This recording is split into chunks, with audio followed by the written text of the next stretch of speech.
Hello guys, welcome back. I know I look a fright. We went visiting and it turned out my friend's companion could not get up there because their basement was flooded. So they didn't get to go up there this morning. They got up there about around 1. And long story short, they didn't have a bag and they didn't have a cup. And I felt kind of bad for them because I had really looked at it and I was like, oh, that's cool, we got it. But I had meant to make the full sacrifice to Hermes. And as soon as I got home, I knew we both wanted to make the sacrifice. And I warned him because he hasn't worked with me that way in the same capacity Loki has had. I said, they're strange people. They will be good hosts. They will invite you, but they will never say thank you when you give them anything. I don't know if it's a religious thing with these people, but, danged if they're ever going to thank you for something. So I took it up, and they had just been sitting out, and I'd been home for no more than a couple minutes. But they'd already gone back inside, so I took it up. And I put it on their, chair.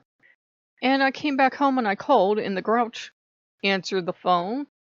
And I says, oh, you might want to go outside and look at your chairs. And he's like real grouchy. He's like, what for? And I said, because there's something out there for you. He goes, what? Really loud. And I said, I left a gift for you outside. Oh, okay.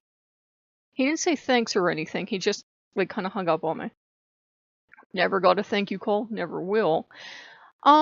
It's just their nature. They're like these strangest people, and Hermes had wanted me to do that because, I think he felt bad too. They couldn't travel, but because he was really looking forward to it. But this guy's strange. He blows hot and cold. Like, yeah, he was really nice and sitting down talking with me, and then he answers the phone. He's like, evil.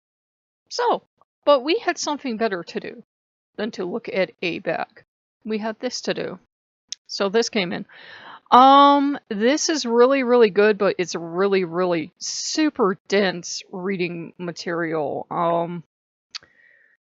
It's really good, I think, if you want to try to get an idea of Hermes, but it's going to raise a lot of hackles because the person that had this before me, I think they were uber feminist, and he doesn't, he's not a misogynist or anything, but he's celebrating the male ability to make more. Uber feminist did not like that, wrote a bunch of notes. So I was kind of watching the overly aggressive feminine fight with the overly enthusiastic male. He doesn't write in a way to offend people. He's just like, look at this god, guess what he has, guess what he does with it. You could say his patron was Hermes. If he had a patron god, if he believed in such a way, and I don't think he did. I think it's more from a psychological standpoint. But he presents the gods in a way that makes sense. Now, I've only read this one. He's written about 5 or 6 others, and this is not actually one of his proper books. This was actually, I believe, a paper that he presented, and they wrote it out, and they made it into a book. So you can see it's pretty thin. Covers a ton of concepts. And the woman that wrote the notes, and I'm assuming it was a woman because she was really pissed off because she was just uber pissed off at a lot of what he said.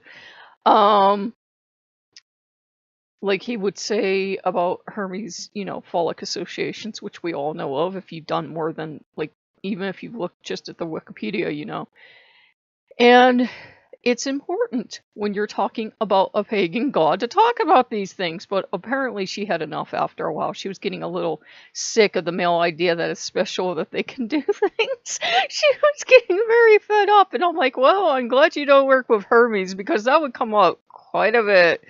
Obviously, if it wouldn't offend you, in my experience, but, it's like working with Loki. If the idea of things offends you, they're probably not the first gods I would recommend, because repainting them as Christian saints that don't have a libido does not do either of these gods justice. And he talks about the gods in an interesting way. Each god, Hermes included, is their own world, an entire world that encompasses everything that is.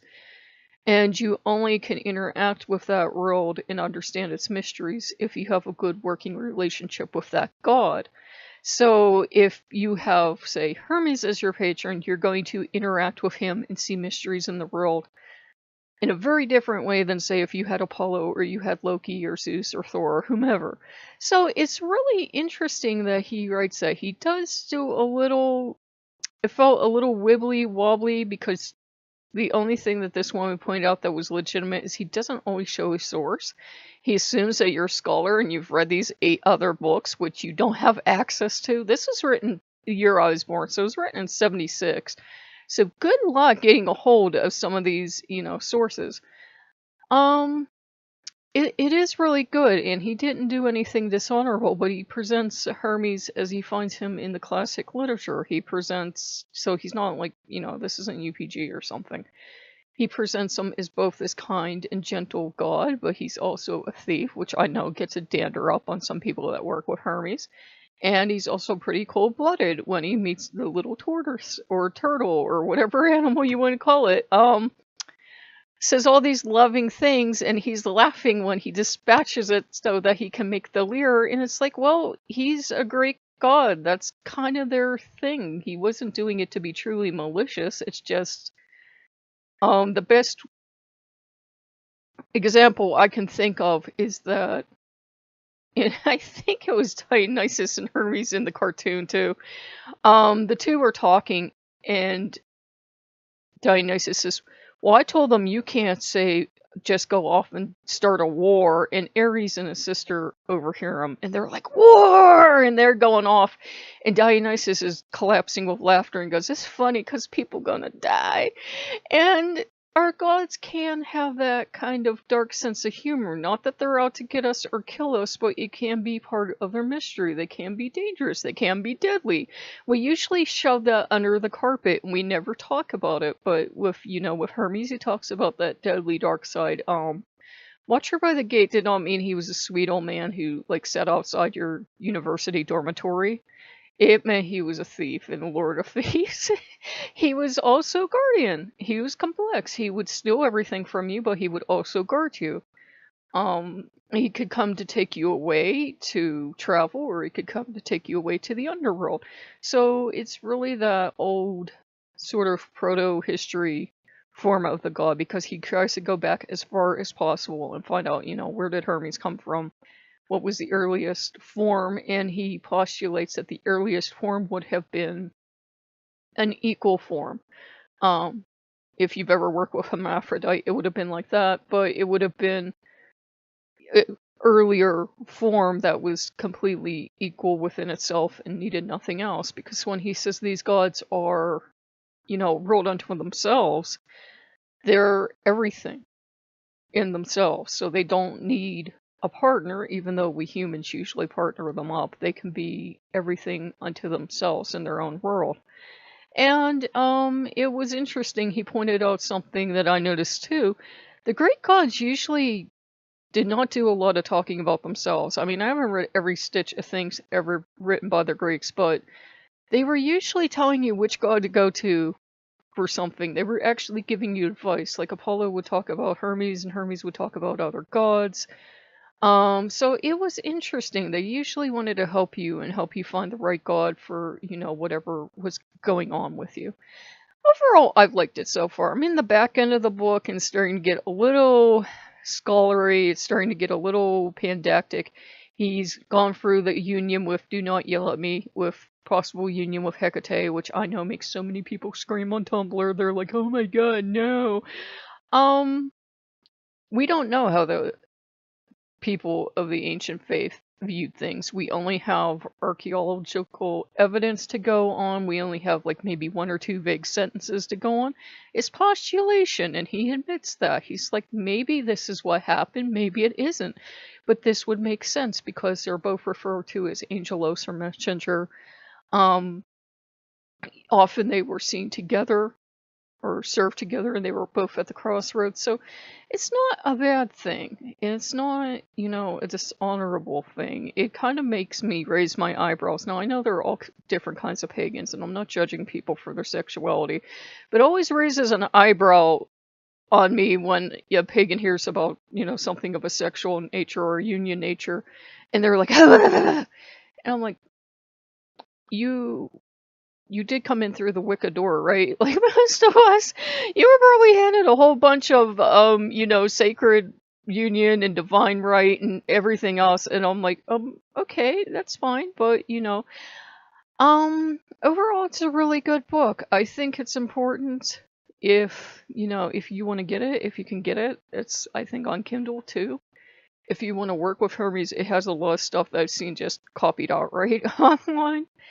And it's nice to see something from the male perspective, because I couldn't find, other than one priest that writes about Hermes, a priest of Hermes that writes about him, I couldn't find too many things from the male perspective. And I'm sympathetic. I understand males don't like the idea, and he talked openly about the idea of the god being the consort of the goddess and just being there to be beneficent to the goddess, and he wasn't seeing it as women see it as an equality thing. He was like, why is the god only here because, the goddess needs him? If she didn't need him, he wouldn't even be here.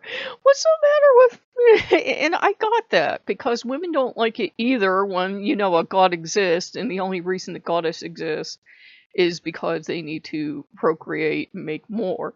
So I don't blame him for getting upset about the idea of, them being unequal, because usually in true pure Wicca, they're total equals. It's not, oh, goddess is everything, and oh yeah, here's a god, whatever. I know there are a lot of branches that hate the god, but, that's, in the original intent, it was to have balance, to have total balance between the male and the female. And, to even a lot of Wiccans believe it's just all one source anyhow, and we have all these facets and faces and so forth and whatnot. But I really enjoyed it, and Hermes seemed really amused.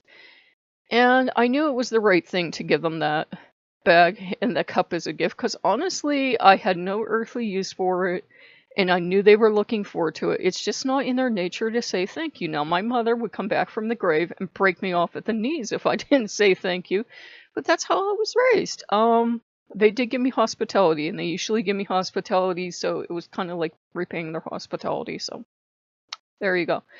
I know I'm a sight. I've been running in and out of the house all day, but Hermes has been having fun. Loki is in his absolute glory, because there's so much, as a Loki, and you could see of Loki in the book as well. I think that's why they're rather fond of each other. They both have a primordial nature, and a lot of people think they both come from a time before their pantheons. There's a lot of mention of Hermes being much more ancient than the pantheon, so that there's absolutely no way. And please don't get offended that Zeus is his father or he's related to any of these other gods, because he was the complete package deal in himself.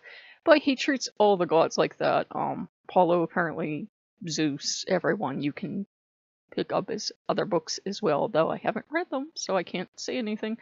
But if you guys like what you see, like, comment, subscribe, and I'll see you later. Bye-bye.